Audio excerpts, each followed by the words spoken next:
Sakis ki jai. Srila Prabhupada ki jai. Rasaraj Prabhu, can you please make me the co-host?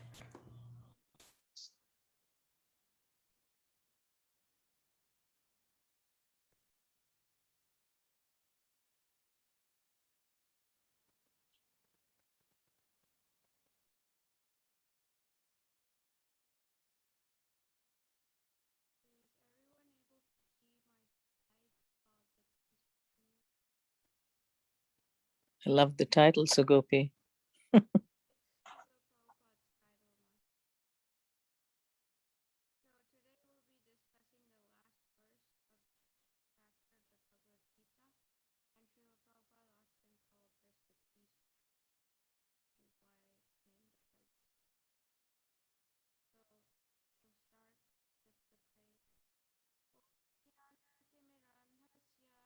Can't hear you again. Oh.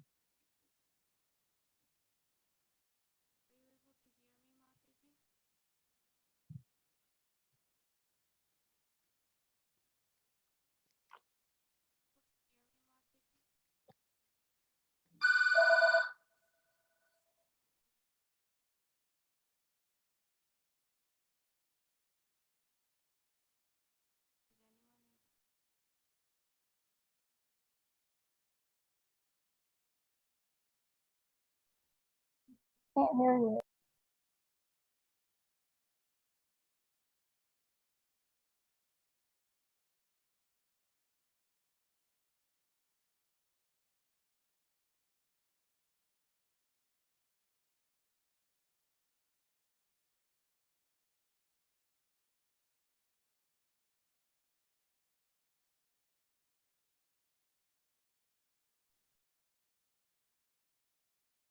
Hare Krishna, is anyone able to hear me now?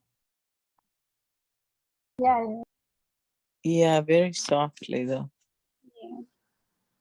I'm not sure what's wrong because I always Sound distant. Yeah, the audio is very low. Yes, it is. I can hear, but they're saying the audio is really low. I need to switch this line.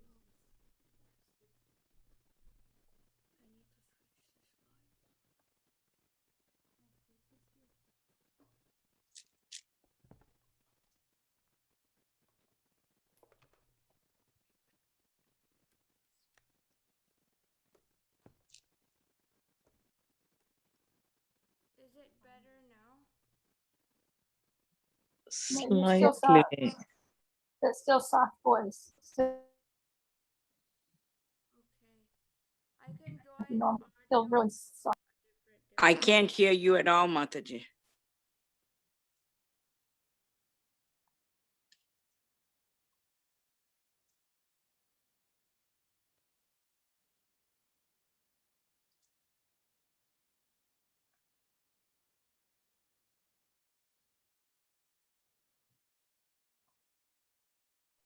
Is this better? This audio? Much better. Yeah, it is better. Yes, it is. Okay. Okay, so I'll share my screen again. Rasaraj Prabhu, could you please make me the co-host again?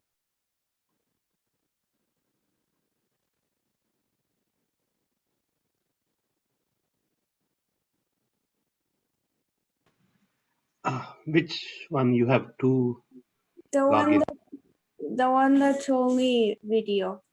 Okay.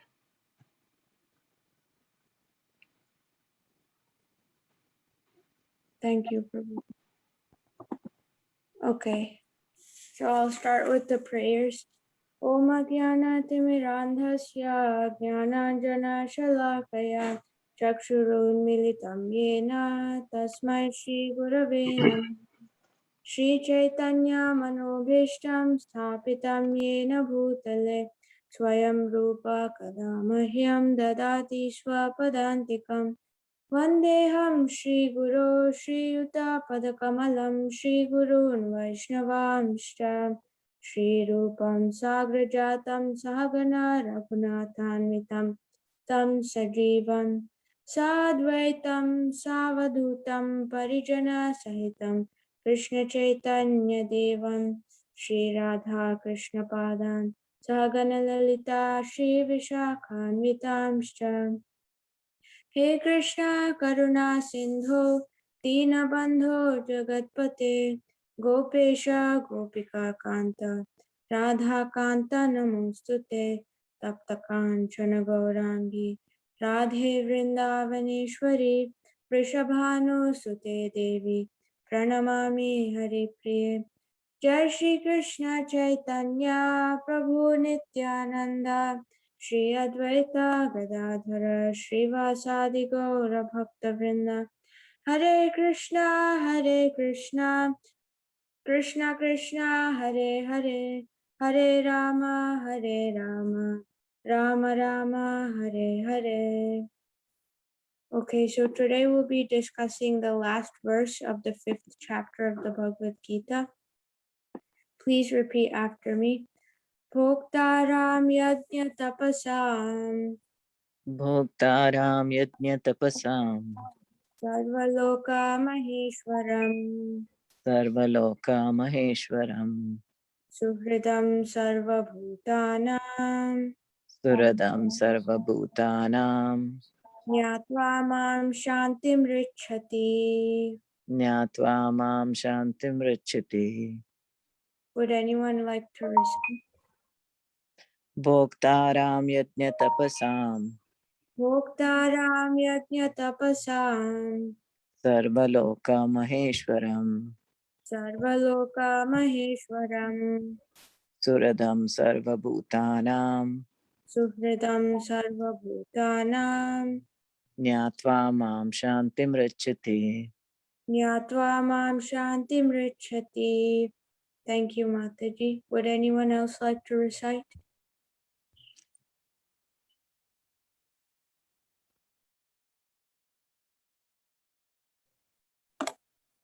Anyone else would like to recite the verse? भोक्तारां यज्ञतपसां Bhoktaram yajna tapasam सर्वलोको Maheswaram Sarvaloka Maheshwaram सुहृदं सर्वभूतानां Suharadam Sarvabhutanam ज्ञात्वा मां शान्तिं रुच्छति Nyatva Mam Shantim Rachati. Thank you, Prabhu. Anyone else? Bhoktaram yagnatapsham Muktaram Bhoktaram yajna tapasam Sarvaloka Maheshwaram Sarvaloka Maheshwaram Yohridam Sarvabhutanam Suharadam Sarvabhutanam Kyatva Mam Santim Rachati. Nyatva Mam Shantim Rachati. Thank you, Mataji. We'll move on to the synonyms now. Bhoktaram, Bhoktaram, the beneficiary. the beneficiary. Yajna, Yajna, of sacrifices. of sacrifices. Tapasam, Tapasam, and penances and austerities. and penances and austerities. Sarvaloka, Sarvaloka. of all planets and demigods thereof. Of all Of all planets and demigods thereof. Maha Ishwaram, Maheshwaram, the Supreme Lord. the Supreme Lord. Suhridam, Suhridam. Suhridam, the benefactor. the benefactor. Sarva, Sarva, of all. of all. Bhutanam, Bhutanam, the living entities. the living entities. Nyatva, Nyatva, thus knowing. thus knowing. Mam, Mam, me, Lord Krishna. me, Lord Krishna. Shantim, Shantim, relief from material pangs. relief from material pangs. Richati, Richyati, one achieves. one achieves. Translation and purport by His Divine Grace A.C. Bhaktivedanta Swami Srila Prabhupada. A person in full consciousness of me, knowing me to be the ultimate beneficiary of all sacrifices and austerities, the supreme lord of all planets and demigods, and the benefactor and well-wisher of all living entities, attains peace from the pangs of material miseries. So we'll read the purport a few lines at a time and then discuss like that. Since it's a big purport, I won't read it all at once. The conditioned souls within the clutches of the illusory energy are all anxious to attain peace in the material world. So there have been many efforts to achieve peace in this material world. For example, there was this nuclear disarmament movement in the UK, which started in 1957, and it arose due to the effects of nuclear testing and nuclear war. People were afraid on the extent that those effects would go and how they would destroy peace. So they were campaigning against nuclear weapons and nuclear testing so that there will be peace in the world. Similarly, when the United States was intervening in the Vietnam War, the peace movement emerged, which was very famous between 1964 and 1968. So the protests were mainly conducted on college campuses by students who were asking that the US doesn't intervene in the Vietnam War because of the extreme violence and disharmony that it was causing. So they were advocating for peace. But in hindsight, we can observe that previous attempts for peace, they had limited success. Ultimately, the US did withdraw from the Vietnam War, but not without causing a lot of damage. So, and in many other ways, this world still needs peace. There's discord all over the place in the world still. Just last year, when the elections were happening, there was a riot in the Capitol. So we still need peace. There's still a lack of peace. Even though all these movements are happening, there's still a lack of peace. This is what Srila Prabhupada writes in the preface to his Srimad Bhagavatam. He says there is a need of a clue as to how humanity can become one in peace, friendship, and prosperity with a common cause. Prabhupada continues with the purport for this verse, but they do not know the formula for peace, which is explained in this part of the Bhagavad Gita. So Prabhupada is saying that people want peace, but they don't know how to get peace. So there's a human longing for peace in this world. There's a human longing for harmony, but the methods that people have tried before haven't worked so well. So Prabhupada is aware of this fact. So he's proposing a new formula for peace that people haven't tried before in this world. The majority of the population hasn't tried this. So Prabhupada is making a special effort to shed light on this peace formula that Krishna is proposing in the Bhagavad Gita. So as we move on with the purport, Prabhupada will discuss each line of the verse. So Bhoktaram Yajna Tapasam. So Krishna is the beneficiary of all sacrifices and all austerities. Then Prabhupada will discuss Sarva Loka Maheshwaram. Krishna is the Lord of all planets and of all demigods. So we'll go through the verse line by line like that and discuss it. The greatest peace formula is simply this. Lord Krishna is the beneficiary in all human activities. So the words that are used in the verse are yajna and tapas. Yajna means sacrifice and tapas means austerity. So the sacrifices and austerities that we may undertake in this day and age may be different from the sacrifices and austerities people undertook before. So, for example, marriage is a sacrifice. It's called Vivaha Yajna. Or we may have austerities at our workplace, at our educational institutions, or in the household. But Prabhupada is saying here that regardless of what sacrifices and austerities we may perform, Krishna should be the beneficiary of all those acts. So we should always do our duties, keeping in mind that any fruits that we get, those belong to Krishna. So this is the significance, the true significance of the phrase Karma Yoga, action in Krishna consciousness. That's the title of this chapter. So when we do everything we do with the consciousness that Krishna is the beneficiary of all my actions, then we're actually performing true karma yoga. So one may question, why should we offer the results to Krishna? Why is he the beneficiary? And that question is answered in the second line of this verse, which is Sarva Loka Maheshwaram. So Prabhupada says, men should offer everything to the transcendental service of the Lord, because he is the proprietor of all planets and the demigods thereon. No one is greater than he. He is greater than the greatest of the demigods, Lord Shiva and Lord Brahma. In the Vedas, the Supreme Lord is described as Tamishwaranam Paramam Maheshwaram. So why should we think Krishna is the beneficiary? Because he's the greatest person. He owns everything in this world. Because he's the greatest, we should offer everything we have to him. So here Prabhupada is especially highlighting is that Krishna is superior to all the planets and all the demigods, even Lord Shiva and Lord Brahma. We can see that throughout the Krishna book, throughout Krishna Leela, in the Srimad Bhagavatam, repeatedly we see that Krishna establishes his supremacy to other demigods. So some of the instances are, for example, Brahma Vimohana Leela. Brahma is the topmost person in this universe, in this material world. He's the topmost person. He's very, very intelligent. He's the creator of this world. But Krishna, even though he was in a small body, he was acting as a small child in Vrindavan, he was able to outsmart Lord Brahma.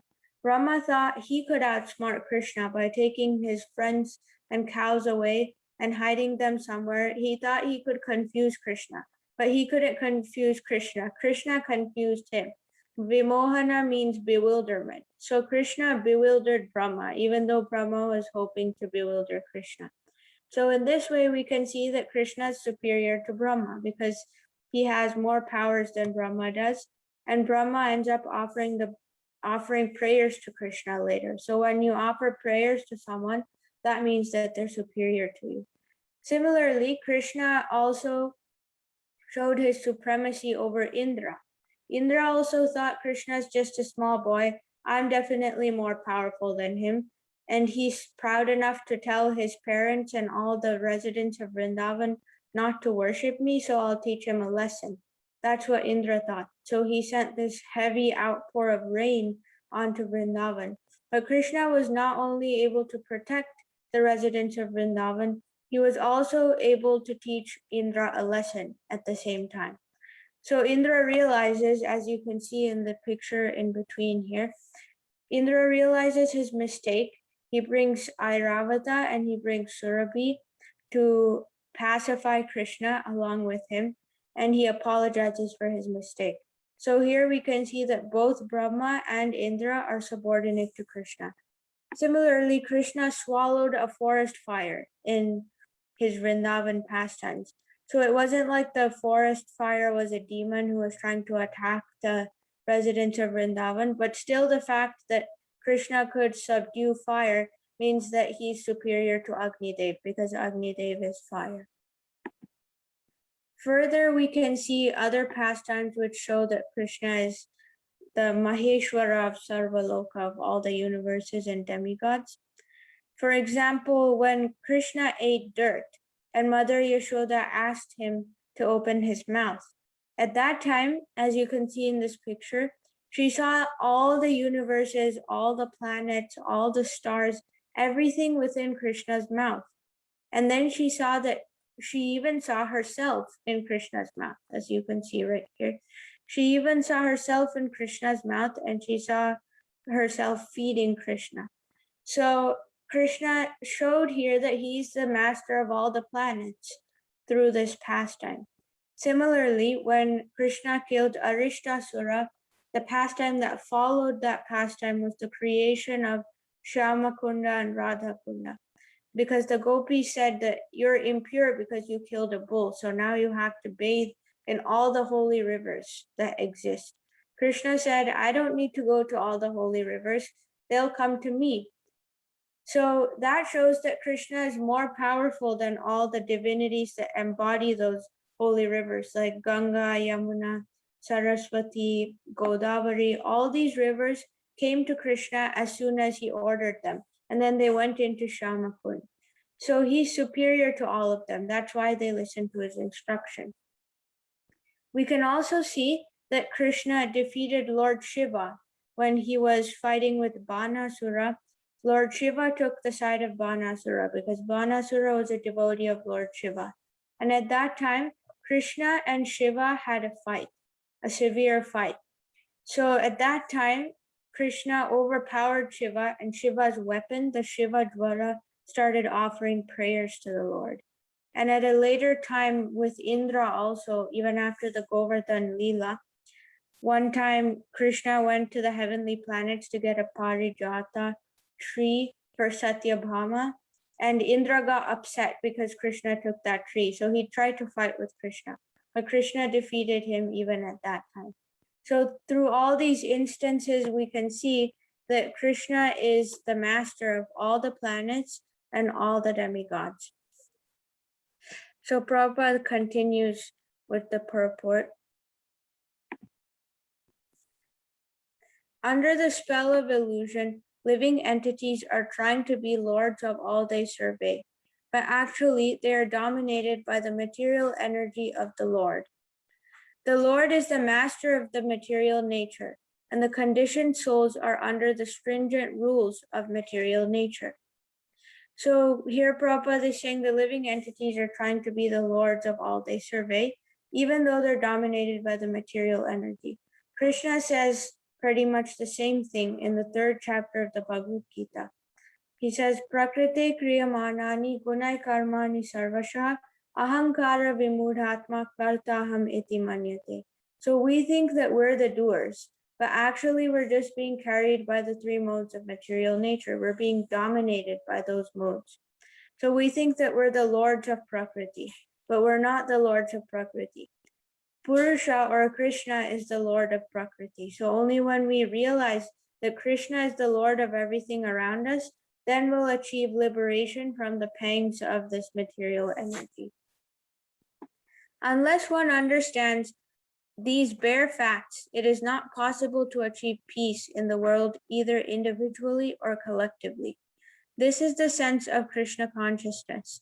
Lord Krishna is the supreme predominator, and all living entities, including the great demigods, are his subordinates.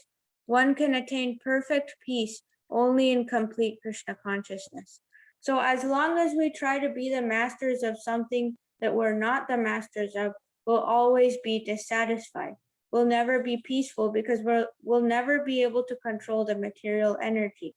But when we accept the reality as it is, that Krishna is the controller, then we can feel peaceful because we know that Krishna is the controller, and then we'll be satisfied by serving Krishna. Naturally, we'll be satisfied. But when we go out of our constitutional position and we try to be the masters, when our position is to be the servant, then we'll always be dissatisfied. We won't be peaceful. So we discussed the first 2 lines of the verse.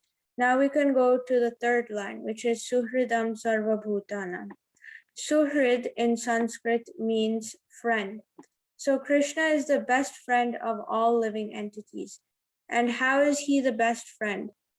He's the best friend because he always stays with us in the form of the Paramatma. Even though we made the conscious choice to leave him in the spiritual world and come here, he comes with us. Even though we don't want to be with him, he still stays with us. And he goes with us from body to body. And the place where he stays is our heart. And our hearts are so contaminated because of our material consciousness and our material desires and everything. But Krishna still stays there. Even in that dirty place, Krishna stays because he's our best friend. And through his manifestation as the Paramatma, he continues to give us guidance, even though we left him on what to do and what not to do. Now it's up to us whether we want to take that guidance or not, but Krishna always makes himself available. So in that way, he's our best friend. And this relationship that the jiva has with the Paramatma is described through the metaphor of two birds sitting on a tree. So these two birds are sitting on a tree, and one bird, which is the jiva, is eating the fruits of the tree. And these fruits are either fruits of happiness or distress. And the other bird, which is the Paramatma, sits there and watches the jiva eat these fruits in the material world. And the other bird is waiting for the jiva to turn towards the Paramatma and to realize that actually he's the servant of the Paramatma and get free from the cycle of birth and death. So this is a poem that usually kids sing, but I thought it's nice to sing here too. It's basically the same tune as Twinkle, Twinkle, Little Star, but it's a nice way to remember the two birds sitting on a tree. So it goes like this. Two little birdies sitting on a tree. One is Krishna, one is me. I am always in distress, trying to find happiness. Krishna is waiting day by day for me to turn and look his way. I thought if there are kids here that I could make them sing, but no one's here. No kids are here today, so anyways, it's a nice rhyme to sing about the two birds sitting on a tree, and one is Krishna and one is me. So it's a nice way to remember our position in the material world and to remember what Krishna is waiting for us to do. He's waiting for us to look and turn towards him. So it's really important to remember this Suhridam Sarvabhutanam, that Krishna is the best friend of all living entities. Because sometimes we have the instinct to act as that best friend for everyone. We want to be everyone's best friend. We want to save them from all the problems they have in their lives. But this can actually be dangerous. This can actually lead to us not having peace and the other person not having peace. Because us thinking that we're the best friend of somebody is in itself a misconception, because Krishna is the only best friend of everybody. One way to understand the importance of this line, Suhridam Sarvabhutanam, is to consider the story of Bharata Maharaj. So Bharata Maharaj, as you all know, was a very prominent king, and Bharata Varsha was named after him. He was ruling very nicely, and then he became a little old, so he transferred the kingdom to his sons, and then he went to the forest. So he renounced all of his opulence, he renounced his position as a king, and he went to the forest so that he can develop his Krishna consciousness, his devotional service, and at the end of his life, go to the spiritual realm. So with this goal, he went to the forest. And he used to meditate there every day. He used to live a very simple life. But one day he saw that there was a pregnant deer. And that pregnant deer heard the roar of a lion just as it was supposed to cross a river. So because of the shock of the roar of actually it just heard the roar of the lion, and then because it was shocked by that, it jumped over the river, and it was pregnant. So it had a miscarriage, and the baby deer came out, but the mother deer passed away. So Bharata Maharaj naturally felt compassion towards this baby deer because it was an orphan, it was motherless. So he adopted the deer and he started taking care of the deer, which is okay. He did the right thing at the beginning, but then slowly he got so attached to that deer that he used to be distracted even in his devotional service. He couldn't focus even in his devotional service because he was always concerned, where's the deer? Where did the deer go? How can I live without the deer? Like you can see on this picture on the bottom left, he's performing a fire sacrifice, but he's not paying attention to that. He's looking at the deer. So he became so absorbed in the deer that he was deer conscious, not Krishna conscious. So naturally, one day this deer grew up. He used to sleep with the deer every day. He was really attached to the deer. So even though he gave up so many attachments, he developed this new attachment in the forest. He used to sleep with it. He used to feed it. He used to always be concerned on where it is. One day, the deer grew up and it just vanished. It disappeared. So he went looking for the deer. He couldn't find the deer anywhere. So he felt a lot of agony and pain. And in that pain, he gave up his body. You can see on the bottom right, the picture of him giving up his body. And when he was dying, he remembered the deer. Krishna says that whatever you remember at the time of death, that state you'll achieve. Yam yam vapi smaran bhavam tyajatyante kalevaram tam tameva iti kaunteya sada tad bhava bhavitah. So Bharata Maharaj remembered this deer, and so he attained the body of a deer in his next life.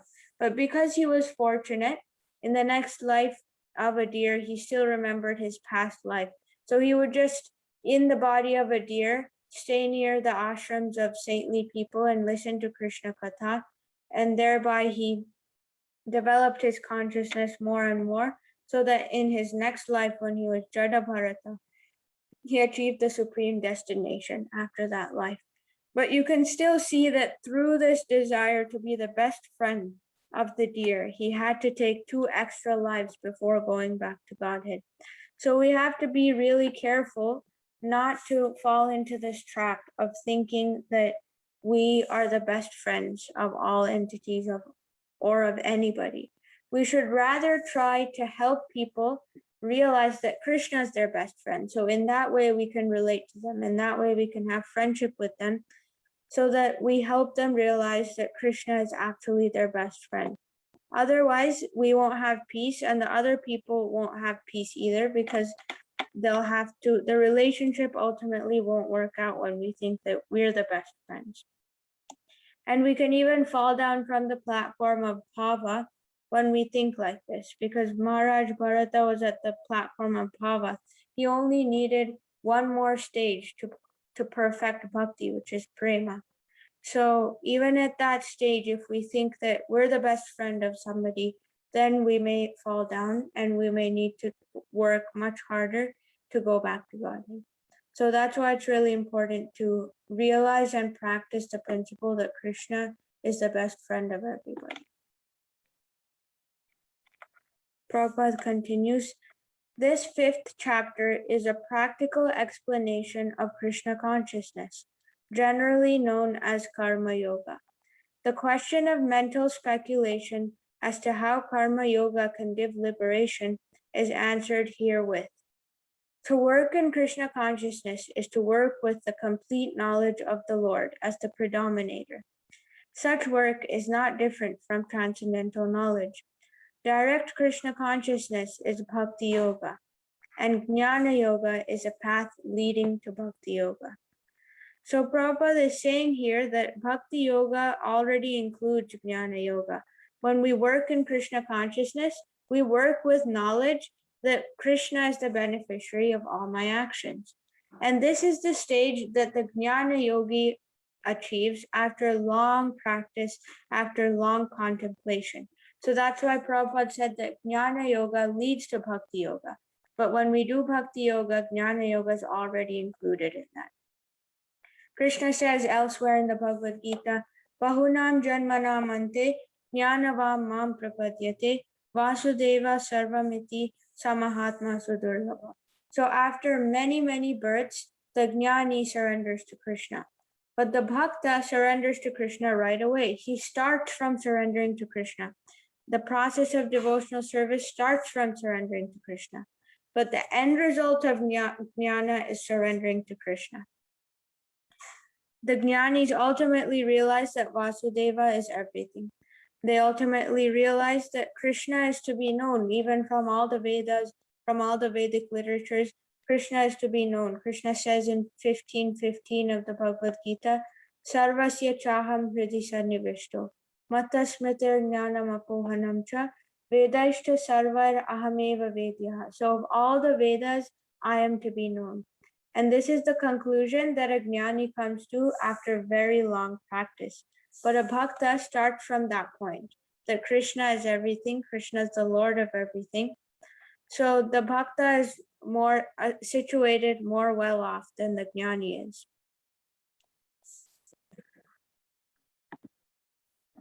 Prabhupada continues, Krishna consciousness means to work in full knowledge of one's relationship with the Supreme Absolute. And the perfection of this consciousness is full knowledge of Krishna, or the Supreme Personality of Godhead. A pure soul is the eternal servant of God and his fragmental part and parcel. So Krishna mentions the same thing in the 15th chapter. Mamai vamsho jiva loke jiva bhuta sanatanaha manashashtan indriyani prakritisthani karshati. The living entities in this conditioned world are my eternal fragmental parts. Due to conditioned life, they are struggling very hard with the 6 senses, which include the mind. So the living entity's eternal position is to be the servant of the Lord. Jivera Swarupoi Krishnera Nityadasa. But they're struggling in this material world because they're being servants of the senses and they're struggling with their minds. So when they realize that really we're servants of Krishna, we're parts and parcels of Krishna, we can't enjoy separately from Krishna, then they'll feel peace, then they'll feel satisfaction, as this verse says. He comes into contact with Maya, illusion, due to the desire to lord it over Maya, and that is the cause of his many sufferings. As long as he is in contact with matter, he has to execute work in terms of material necessities. Krishna consciousness, however, brings one into spiritual life, even while one is within the jurisdiction of matter, for it is an arousing of spiritual existence by practice in the material world. So even though we're in this terrible place, Krishna gives us a chance to get out of that place. He gives us a chance to practice Krishna consciousness, to practice spiritual life. And what is the result of practicing Krishna consciousness? Mahaprabhu says in his Shikshashtaka, Bhava Mahadavagni Nirvapana. So the Sankirtan movement, it destroys the blazing fire of material existence. So even though we're in this material existence, if we practice Krishna consciousness, that blazing fire of material existence will gradually be completely extinguished and will be situated in our eternal positions in our spiritual consciousness. So we can feel a change in consciousness, we can feel improvement in our situation, even in the material world, if we practice Krishna consciousness nicely. Everything depends on one's practical performance of duties in Krishna consciousness, which helps one control the senses in every respect and conquer the influence of desire and anger. And one who stands fast in Krishna consciousness, controlling the above-mentioned passions, remains factually in the transcendental stage, or Brahma Nirvana. So Prabhupada saying here, everything depends on one's practical performance of duties in Krishna consciousness. So Prabhupada is stressing the importance of our personal effort to grow in Krishna consciousness, to increase our faith in Krishna consciousness. He mentioned something similar in his preface to Rupa Goswami's Upadeshamrita. He says that the attitude, the advancement of the follower of Krishna consciousness depends on his attitude. He actually says exactly, advancement in Krishna consciousness depends on the attitude of the follower. So we must have the attitude to perform Krishna consciousness, to work hard, to get rid of our material propensities, to get rid of material contamination. And that plays a huge role. That's what attracts the mercy of Krishna. Ultimately, Krishna's mercy is what will take us back to the spiritual world. But to attract that mercy, we have to show that we're sincere. And when we show that we're sincere, when we practice the path of Krishna consciousness, then we'll slowly control the senses and the mind, so they won't trouble us anymore. As it says in the Mamai Vamsho Jiva Loke verse, it says that we're suffering because of these senses and the mind. But when we learn to control them as Rupa Goswami mentions in the first verse of the Nectar of Instruction. When we learn to control them, then we're no longer troubled by those mind and senses. And then we achieve the transcendental stage of Brahma Nirvana. So Prabhupada mentions elsewhere that Brahma Nirvana is a synonym for Brahmananda. We know that Prabhupada named one of his disciples Brahmananda. So this is explained by Prahlad Maharaj as a state of complete absorption in Adhokshaja, or the Supreme Personality of Godhead, who is beyond sense perception or materialistic perceptions. So when we have complete absorption in Adhokshaja, in the Supreme Personality of Godhead, that's called Brahma Nirvana. And we achieve that stage by controlling our various passions.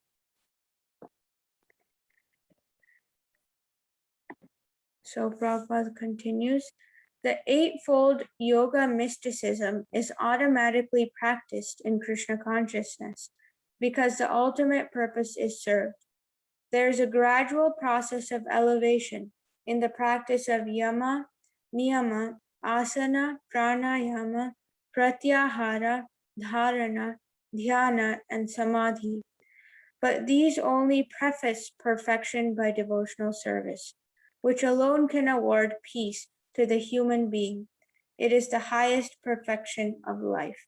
So yesterday's class already discussed how all these processes of Patanjali's yoga system, yama, niyama, asana, how all of those are already included in devotional service.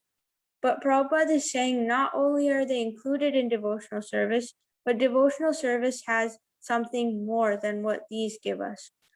Devotional service is what can ultimately give us peace, and it is the highest perfection of life.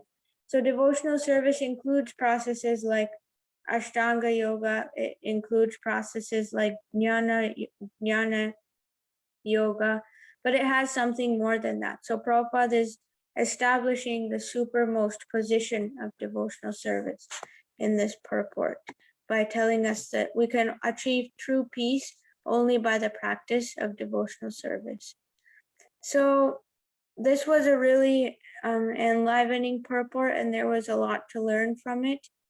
And the key lesson that we needed to learn is that only by devotional service we can achieve peace. Earlier in the second chapter, Krishna says, Nasti buddhirayuktasya, nacha yuktasya bhavana, nacha bhavayata shantir, ashantasya kutasukam. One who is not connected with the Supreme in Krishna consciousness can have neither transcendental intelligence nor a steady mind, without which there is no possibility for peace. And how can there be any happiness without peace? So we were discussing, my dad discussed in his Independence Day lecture, how the United States Constitution declares that the Creator has endowed us with certain rights, such as the pursuit of happiness. So Krishna is telling us here how we can pursue happiness.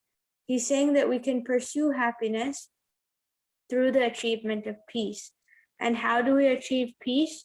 By living by three tenets. The first tenet is Krishna is the beneficiary of all penances and all austerities. Bhoktaram yajna tapasam. The second is that Krishna is the Lord and Master of all planets and of all demigods. Sarva Loka Maheshwaram. Suhridam Sarva Bhutanam. That Krishna is the best friend of all living entities, not just humans, but of all living entities. And when we live by these three things, Gnatva Mam Shantim Richiti, then we'll achieve peace. So thank you very much. This is all I had for today. And the reason I have the picture of these two birds is that this Jiva bird finally turns towards Krishna, and that's when we can actually have peace. So when the Jiva bird is looking away from Krishna, it won't have peace for lifetimes and lifetimes. But when we look towards Krishna, when we live by the three principles that this verse propounds, then we'll achieve peace. So I would appreciate it if there's any questions or comments. Thank you all for tolerating me. Please go ahead if there are any comments or questions. Excellent class, Sugopi. It was so beautiful. So nice analogies, nice verses. Very nice. Good job. Thank you so much, Mataji. Please bless me. Thank you for listening. I'm very easy enough to understand. Look at things differently too. Anyone else? Thank you, Sugopi. I've never heard it, parsed piece by piece like that. Talking about the peace formula. Pun intended. Very nicely done. And we could actually understand and absorb the whole verse when you parsed it like that, piece by piece. Yeah. Thank you. Mataji, have you recorded this? You should have recorded this. Yeah, it was very well done. Because of the Rath Yatra, I think many people are doing services. So I don't think many people were able to attend the call. I wish you had recorded this. I think it's live, Mataji. Yes, it's live on Facebook, Mataji. People Okay, can okay, refer that's it good. later. Yes. Okay, that's good.